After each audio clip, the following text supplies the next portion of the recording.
दोस्तों, कहानी की शुरुआत में हम एक जंगली महिला को देखते हैं। ये महिला बिल्कुल असभ्य होती है, गंदे कपड़ों में लथपथ, जानवरों की तरह व्यवहार करने वाली और समाज से पूरी तरह कटी हुई होती है। जंगली महिला कैनिबल ट्राइब की आखिरी बची हुई महिला है। वो अपने बच्चों के साथ गुफा में होती है, जहाँ एक भेड़िया भी होता है जो उनके साथ रहता है, मानो भेड़िया उनके परिवार का हिस्सा बन गया हो। इसके बाद हम एक अमेरिकी परिवार को देखते हैं जो ग्रामीण इलाके में रहता है, जिनका घर शहर से कुछ दूर जंगल के पास होता है।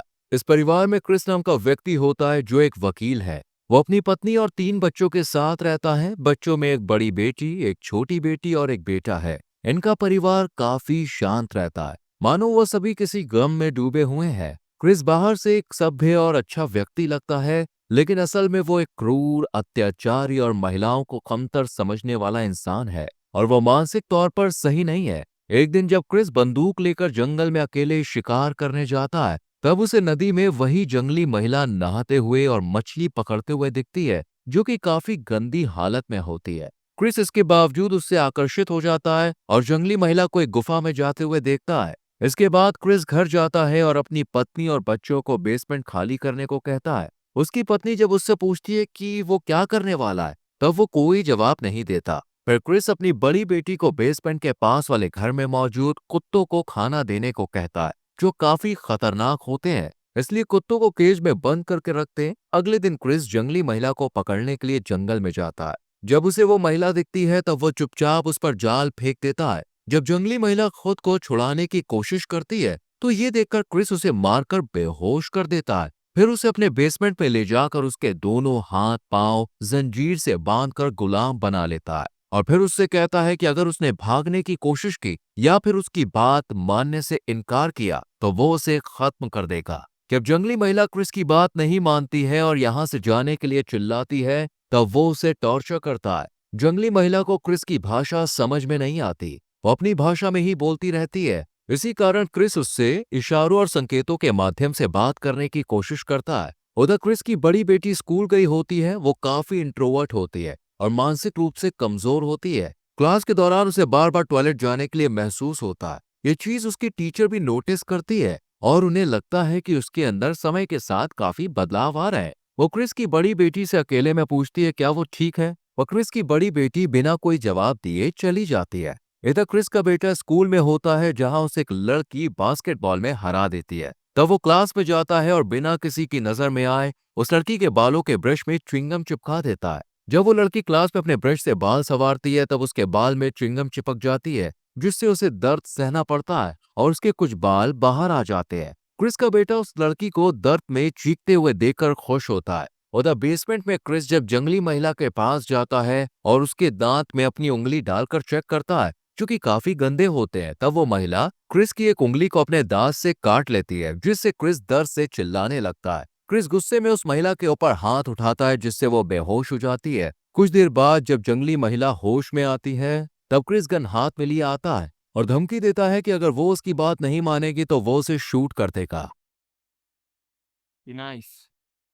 पर उसकी धमकियों का जंगली औरत पर कोई असर नहीं होता, जिससे क्रिस गुस्से में आकर उसके कान में गोली चला देता है। गोली लगते ही जंगली औरत दर्द से चीखने और तड़पने लगती है। इसके बाद क्रिस अपने परिवार को लेकर बेसमेंट में आता है और जंगली महिला को उन्हें दिखाता है। क्रिस की पत्नी और बच्चे ये देखकर हैरान हो जाते हैं कि उसने एक महिला को कैद कर रखा है। क्रिस अपने परिवार को बताता है कि ये जंगली औरत इंसानों के लिए खतरा है। वो उसे सुधार कर इंसान बनाने का दावा करता है, लेकिन असल में ये सिर्फ एक बहाना होता है। क्रिस, जो कि एक नीच इंसान होता है, वो जंगली औरत को गुलाम बनाकर अपने फायदे के लिए इस्तेमाल करना चाहता है। फिर क्रिस जंगली औरत को खाने के लिए देता है, लेकिन वो गुस्से में खाने की प्लेट फेंक देती है। इस पर क्रिस गुस्से से कहता है तुम्हें यही खाना खाना होगा, वरना कुछ नहीं मिलेगा। इसके बाद वो बेसमेंट का दरवाजा बंद करके बाहर चला जाता है। रात में क्रिस की बड़ी बेटी अपने कमरे में डरी हुई बैठी होती है। तब उसके पास क्रिस आता है और उसे सख्त हिदायत देता है कि वो कोई गलती ना करे। इतना कहकर क्रिस अपने कमरे में चला जाता है। तब उसकी पत्नी उससे कुछ पूछने की कोशिश करती है, लेकिन क्रिस उसे थप्पड़ मार देता है। दरअसल क्रिस अपनी पत्नी पर अत्याचार करता रहता है और वो चुपचाप सहती रहती है।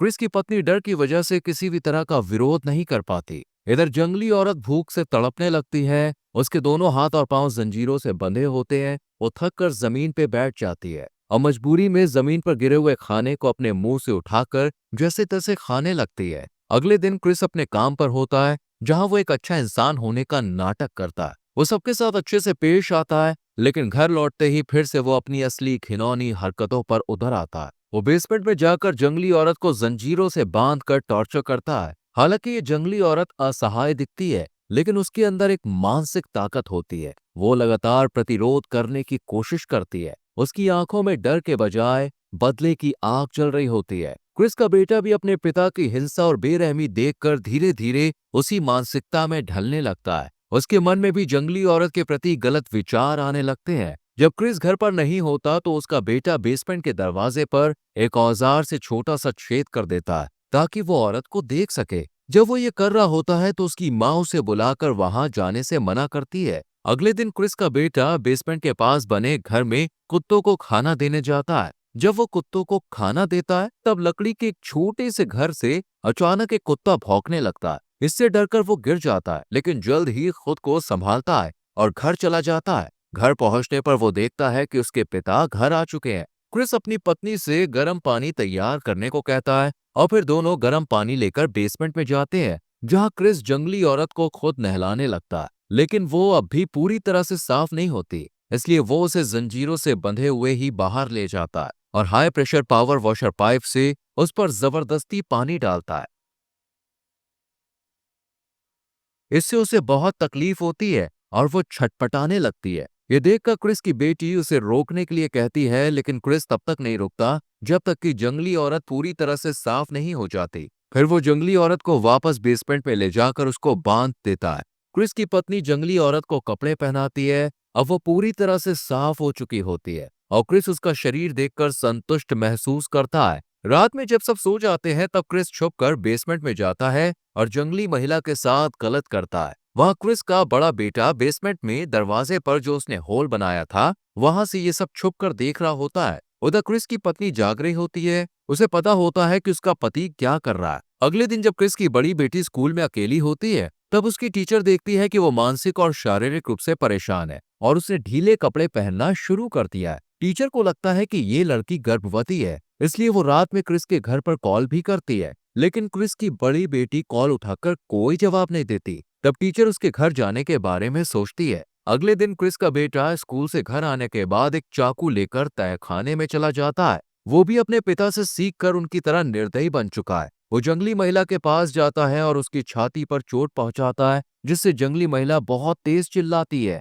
उसकी आवाज सुनकर क्रिस की बड़ी बेटी बेसमेंट में आती है और अपने भाई को ऐसा करते हुए देखकर गुस्से में आ जाती है और उसे यहाँ से जाने को कहती है। क्रिस की बेटी अपने भाई की इस हरकत के लिए जंगली महिला से माफी मांगती है। जंगली महिला क्रिस की बेटी से कुछ भी नहीं कहती। इसके बाद क्रिस की बड़ी बेटी अपनी माँ को अपने भाई के बारे में सब कुछ बता देती है। ये सुनकर उसकी माँ काफी गुस्सा होती है। कुछ देर के बाद जब क्रिस काम से घर आता है, तब उसकी पत्नी अपने बेटे की इस घिनौनी हरकत के बारे में बताती है। लेकिन क्रिस इसे गंभीरता से नहीं लेता और कहता है कि मेरा बेटा बड़ा हो रहा है, इस उम्र में ऐसी गलतियां होती रहती हैं। ये सुनकर क्रिस की पत्नी को काफी गुस्सा आता है और वो अपने पति पर जोर से चिल्लाती है। वो फैसला करती है कि वो अपनी दोनों बेटियों के साथ इस घर को छोड़कर चली जाएगी। साथ ही वो अपने पति से कहती है कि उसे तलाक चाहिए। ये सुनकर क्रिस गुस्से में आ जाता है और अपनी पत्नी को मारकर बेहोश कर देता है। जब उसकी बड़ी बेटी डर के मारे ये सब देख रही होती है, तभी उनके घर की घंटी बजती है। क्रिस की बड़ी बेटी जाकर देखती है कि उसकी टीचर आई है। तभी क्रिस वहां पे आ जाता है और टीचर को घर के अंदर बुला लेता है।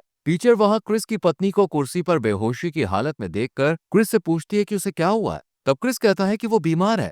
फिर टीचर क्रिस से कहती है कि उसे लगता है कि उसकी बड़ी बेटी गर्भवती है। ये सुनकर क्रिस गुस्से से भर जाता है और कहता है कि मेरी बेटी प्रेग्नेंट नहीं है। पर जब टीचर उसकी बात नहीं मानती, तब क्रिस टीचर से कहता है कि तुम्हें क्या लगता है कि इसके लिए मैं जिम्मेदार हूँ। टीचर डरकर जाने लगती है, पर क्रिस अपना आपा खो देता है और टीचर पर हमला कर देता है।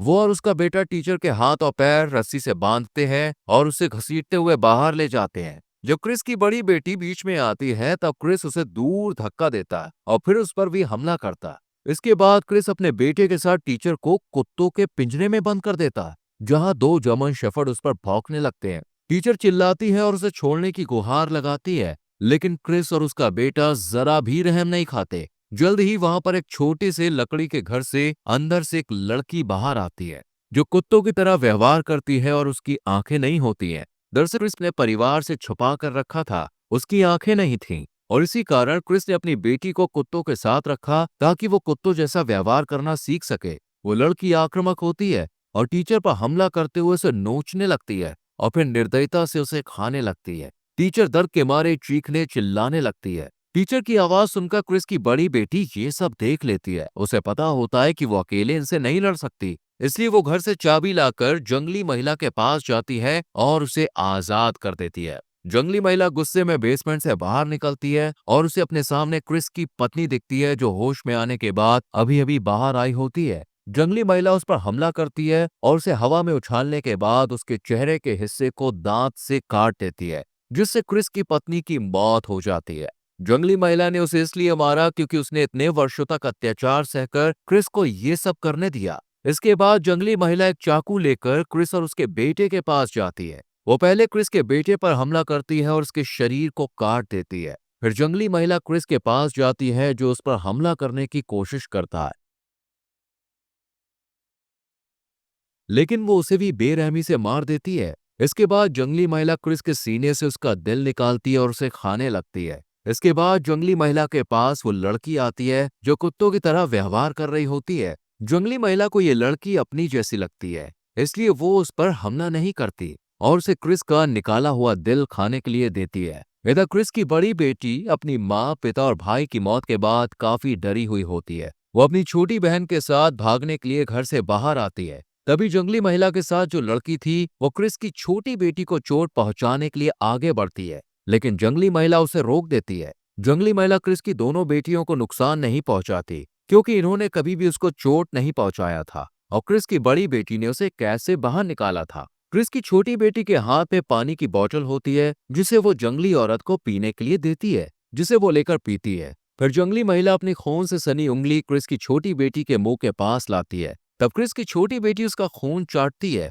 इसके बाद जंगली महिला अपनी खून से सनी उंगली क्रिस की बड़ी बेटी को भी चाटने के लिए देती है, लेकिन वो मना कर देती है, जिससे जंगली महिला समझ जाती है कि क्रिस की बड़ी बेटी उसके साथ जाने के लिए तैयार नहीं है। फिर जंगली महिला क्रिस की बड़ी बेटी के पेट पर हाथ रखती है, जिससे उसे पता चलता है कि वो गर्भवती है। तब जंगली महिला क्रिस की छोटी बेटी और वो लड़की जो कुत्तों की तरह व्यवहार कर रही होती है उनको अपने साथ ले जाने लगती है और जाहिर तौर पर उनके साथ एक नया परिवार बनाएगी। क्रिस की बड़ी बेटी अकेली पड़ जाती है। वो प्रेग्नेंट भी होती है और उसका ध्यान रखने वाला कोई नहीं है, इसलिए वो जंगल की ओर उनका पीछा करने लगती है और वो भी जंगली महिला के साथ नई शुरुआत करने वाली होती है। इसी के साथ मूवी खत्म हो जाती है।